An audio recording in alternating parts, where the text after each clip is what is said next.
കുറെ ആൾക്കാരെ ഈ കമന്റ് ഇട്ടാണ് ചേച്ചി ഒരു സാമ്പാറിന്റെ വീഡിയോ ചെയ്യുന്നതാ. ഇന്നാ പിടിച്ച് ഇന്നൊരു സാമ്പാറാണ് നമ്മൾ ഉണ്ടാക്കാൻ പോണത്. അപ്പൊ ഈ കഴിഞ്ഞ ദിവസം ഒരു മരിപ്പ് വീട്ടിലേക്ക് ഇഡലി സാമ്പാറും വേണമെന്ന് പറഞ്ഞിട്ട് അങ്ങനെ ഉണ്ടാക്കിയത്. അന്ന് കടയിൽ ഉണ്ടായിരുന്നില്ല, എന്നാൽ പോലും ഞാൻ ഉണ്ടാക്കി കൊടുത്തിട്ടാ. അപ്പം നമ്മൾ ഈ സാമ്പാർ പരിപ്പിലൊന്നും നമ്മൾ സാമ്പാർ വെക്കില്ല. എനിക്ക് അതിൻ്റെ മണമൊന്നും എനിക്ക് ഇഷ്ടമൊന്നുമില്ല, അതിൻ്റെ ടേസ്റ്റ് ഇഷ്ടമല്ല. ഞാൻ പീസ് പരിപ്പിലിട്ട സാമ്പാർ വെക്കണം. പീസ് പരിപ്പിലേക്ക് മഞ്ഞപ്പൊടി ഉപ്പും കുറച്ച് പച്ചമുളകും കൂടി ഇട്ടിട്ട് ഒറ്റ വിസിലടുപ്പിച്ചിട്ടാ.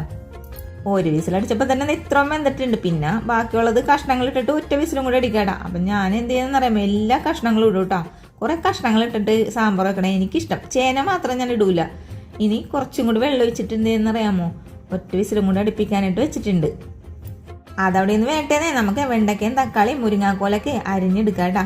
പിന്നെ തക്കാളി അരിയുമ്പില്ലേ നല്ല വലുതാക്കി അരിയണം കേട്ടോ. പിന്നെ കുറച്ച് പുളി ഇങ്ങോട്ട് വെള്ളത്തിലിട്ട് അതും വെച്ചിട്ടുണ്ട്. ഇനി അതിൻ്റെ ഇടയിൽ ഞാൻ ഉരുളിയിലേക്ക് വെളിച്ചെണ്ണ ഒഴിച്ച് കടുകിട്ട് ഉലുവയും കൂടി പൊട്ടിച്ചതിന് ശേഷം വറ്റൽമുളകും കറിവേപ്പില ഇട്ടതാ. സാമ്പാർ പൊടി ബ്രാഹ്മിൺസിൻ്റെ എടുത്തേക്കണം. പിന്നെ മല്ലിപ്പൊടി, മുളക് പൊടി, മഞ്ഞപ്പൊടി, ഇത്ര സാധനങ്ങളാണ് നമ്മൾ സാമ്പാർ വെക്കാൻ എടുക്കുന്നത്. ഇനി ഇതെല്ലാം കൂടി ഒന്ന് മൂപ്പിച്ചെടുക്കണം. ഇനി അരിഞ്ഞു വെച്ചേക്കണ സാമഗ്രികളൊക്കെ ഇല്ലേ, ഈ തക്കാളിയും വെണ്ടയ്ക്കൊക്കെ അതങ്ങനെ ഇട്ട് കൊടുക്കണുണ്ട്. പിന്നില്ലേ തക്കാളി വെന്തൊടയാൻ പാടില്ല. കണ്ടം മുണ്ടം കിടന്നാലല്ലേ സാമ്പാറിന് എടുത്ത് കഴിക്കുമ്പോൾ നല്ല ടേസ്റ്റ് ആയിരിക്കും. പുളിവെള്ളവും കൂടി ഞാൻ അരിച്ചിട്ട് അങ്ങോട്ട് ഒഴിച്ചു കൊടുക്കണ്ട്. അതിനിടയിൽ നമ്മുടെ കഷ്ണങ്ങൾ വെന്തിട്ടിട്ടുണ്ട്. അപ്പത്തടപ്പിൽ ഞാൻ നോക്കുമ്പോഴല്ലേ വെണ്ടയ്ക്കയും തക്കാളിയും മുരിങ്ങക്കോലും അതും വെന്തിട്ടിട്ടുണ്ട്. പിന്നെ വേവിച്ച് വെച്ച കഷ്ണങ്ങൾ അങ്ങ് ഇട്ട് കൊടുത്ത് ആവശ്യത്തിനുള്ള വെള്ളം ഒഴിക്കണോട്ടോ. ഗോദാവരി വെള്ളം പോലെ ഒഴിച്ചേക്കല്ലേ.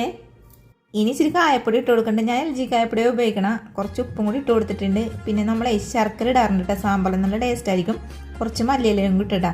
ഇങ്ങനെ കാണുമ്പോൾ നിങ്ങൾ വിചാരിക്കും ഇത് കുറുകലില്ലെന്ന്. ഇരിക്കും തോറും കുറുകൂട്ടാ. ഞാൻ എന്ത് ചെയ്യുന്ന വീട്ടിൽ പോയി ഇച്ചിരി ചോറ് എടുത്തിട്ടുണ്ടോന്ന്. എന്നിട്ട് എന്താ ചൂട് സാമ്പാറിനപ്പോൾ ചോറിനാൻ കുതി. എന്നിട്ട് അച്ചാറും പപ്പടവും സാമ്പാറൊക്കെ ഇട്ട് കഴിക്കാൻ. എന്നാൽ പോയി കഴിക്കട്ടെ കേട്ടാ. സപ്പോർട്ട് ചെയ്യാൻ മറക്കല്ലേ.